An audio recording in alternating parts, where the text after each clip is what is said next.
அப்ப நாம் என்ன செய்யணும் தெரியுமா? எதை செய்தால் அந்த பரக்கத்தை பெற முடியுமோ அந்த அமலை செய்து அந்த பரக்கத்தை நாம் பெற வேண்டும். சிலர் அமல் செய்ய மாட்டாங்க, நான் எதுவும் செய்ய மாட்டேன், ஆனா அந்த பரக்கத்தை செய்யணும். இது எப்படி சாத்தியமாகும்? உதாரணமா சொல்லணும்னு சொன்னா விளக்கமா சொல்லுவோமே, நம்ம கப்பல்ல பயணம் பண்றோம். சரி, கப்பல் வந்தா ஒரு படகுல பயணம் பண்றோம், கடல்ல இல்லைங்களா? அப்ப ஒரு சொல்றாங்க கடல்ல மீன் இருக்கு, நீங்க பிடித்து கொள்ளலாம். இப்ப புதுசா என்ன பண்ணுவாங்க தெரியுமா? அந்த மீனை பிடிக்க என்ன வழி இருக்கோ அதை செய்வாங்க. மீன் தானாக போட்டுல உட்காராது. என்ன செய்யணும்? அதுக்காக நம்ம வழியை தயார் பண்ணணும். அதுக்காக குறைஞ்ச பேர் தூண்டிலாம் செய்யணும், தயார் பண்ணணும். அதுக்காக முயற்சி பண்ணணும். அதுக்காக காத்து நிக்கணும். சம்டைம் மீன் அல்லாத வேற வகையா அதுல மாற்ற வாய்ப்பு இருக்கு இல்லைங்களா? இது எல்லாம் மீறி பொறுமையாக காத்திருந்து அது மீனை பெற்றால் அது சாத்தியம்.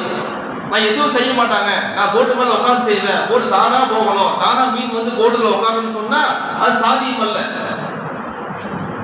அதே போலதான் ரஜப் மாசமாக இருந்தாலும், ஷாபன் மாசமாக இருந்தாலும், ரமலான் மாதமாக இருந்தாலும், அல்லது எந்த ஒரு பரக்கத்தான மாதமாக இருந்தாலும், அந்த மாசத்துல என்ன அமல் செய்தால் அந்த பரக்கத்தை பெறுவாய் என்று அல்லாஹ் தஆலா சொல்லி இருக்கின்றானோ அந்த அமலை செய்வது கொண்டு மாத்திரம்தான் நம்ம பரக்கத்தை பெற முடியும்.